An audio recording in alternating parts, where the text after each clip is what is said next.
Vamos seguir aqui com mais informação. Vem para cá, agora eu vou falar sobre mais um aumento do preço da gasolina. A Petrobras anunciou esse novo aumento da gasolina, do óleo diesel e também do gás botijão vendidos nas refinarias. A gasolina ficou mais cara 4,8%, o óleo diesel terá um aumento aí de 5%, já o gás de botijão ou gás de cozinha fica 5,2% mais caro também. A notícia deste quinto aumento gerou bastante repercussão e eu vou conversar ao vivo com o economista Lucas Espínola, conectado com a gente via Skype. Ele tem MBA em Finanças pelo IBMEC, tem MBA também em Gestão e Empreendedorismo pela PUC, está conectado com a gente de Salvador. Eu agradeço a sua conexão com a gente e gostaria inicialmente que você explicasse quais são os fatores que contribuem para o aumento dos combustíveis? Esses aumentos estão relacionados ao mercado internacional? Bom dia, bem-vindo ao Balanço Geral aqui de Sergipe.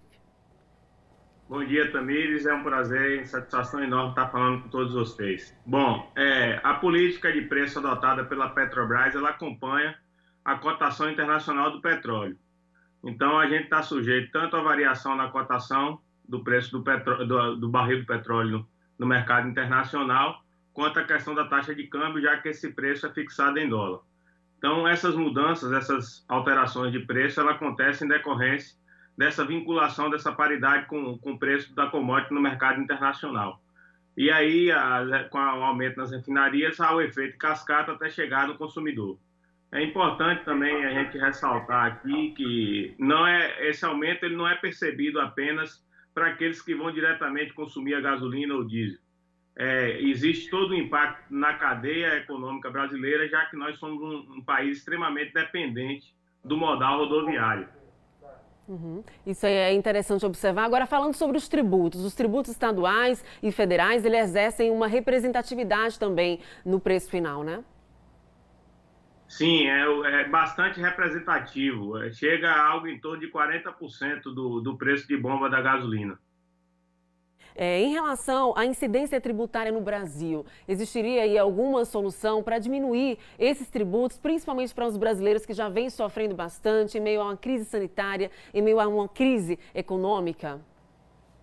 Veja bem, quando a gente fala, e é uma discussão já antiga, a gente está falando da reforma tributária, né? Algo necessário. No Brasil, a incidência tributária ela é muito maior sobre o consumo, e aí não é só na gasolina, não é só no combustível. Se você for pegar os produtos que você consome no seu dia a dia, tem uma alta carga de tributo. Isso acaba com que as pessoas mais pobres, proporcionalmente, paguem mais do que aquelas que são mais abastadas financeiramente. Então, deve haver um redirecionamento dessa carga tributária para a renda e não necessariamente para o consumo, como é o caso de hoje, né?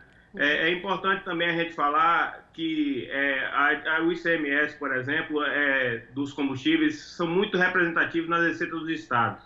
Então, quando se fala muito em reduzir a carga de ICMS sobre os combustíveis, é uma discussão muito difícil de fazer de maneira isolada, em função da representatividade que isso tem para as receitas dos estados. Então, quando a gente estiver falando dessas questões que estão envolvendo e agora chama bastante atenção em função desses aumentos recorrentes do combustível, a gente tem que tratar de uma maneira mais ampla e estar abordando a reforma tributária como um todo, já que essa discussão com certeza é muito mais facilitada do que a gente tratar de questões isoladas. Um outro ponto que é interessante da gente ponderar aqui é o que nós economistas denominamos de curva de Laffer. A curva de Laffer ela fala o seguinte: quanto maior a carga tributária, vai chegar a um determinado ponto que ao invés do Estado arrecadar mais, ele vai arrecadar menos, porque as pessoas vão passar a sonegar. E essa é uma realidade. A gente ainda convive muito com essa questão da sonegação e há uma cobrança diante dessa carga tributária nossa que é tão complexa e por vezes tão pesada por incidir diretamente no consumo e não na renda. Exatamente, precisa ocorrer então um equilíbrio, inclusive o governo federal já fala sobre zerar o imposto. Se os governos estaduais acompanhassem isso, qual seria o impacto? Os estados, eu vi estudos dizendo na seguinte ordem, que representaria cerca de 25% de toda a arrecadação dos tributos do ICMS arrecadado pelos estados. Eu acho algo muito representativo. E essa queda, ao invés de trazer benefícios, poderia trazer muito mais dificuldade, porque a conta no Estado já não fecha. É preciso a gente tratar a reforma tributária de maneira mais ampla e não ficar apagando incêndio, tratando de maneira isolada ou tentando resolver questões pontuais sem entender toda a complexidade que está por trás dessa engenharia tributária no nosso país. É justamente isso. Muita gente não consegue entender o porquê, o quinto aumento só este ano, esse aumento sucessivo, o porquê disso. Como eu mencionei, né, está associado a essa variação na cotação do preço do barril de petróleo no mercado internacional e a própria oscilação do câmbio. É uma política de preço que vem sendo adotada já há algum tempo e isso também é o que acontece com muitos outros commodities, por exemplo, o algodão, o preço da soja, também ficam vinculados ao mercado internacional. Só que nesse caso, como a maioria dos nossos produtos são voltados para o mercado internacional para exportação, talvez a gente não sente tanto como é o caso do combustível, ainda mais diante da dependência que a gente tem do modal rodoviário. Verdade, somos extremamente dependentes, fica até difícil. Como é que a gente vai economizar se a gente precisa realmente se deslocar? É aquela coisa, calibrar o pneu, tentar otimizar na medida do que for possível e aguentar para equilibrar aí o orçamento. Quero te agradecer essa conexão com a gente de Salvador, tão cedinho aqui com o Sergipe, contribuindo bastante aqui com o Balanço Geral da TV Atalaia. Um bom dia para você.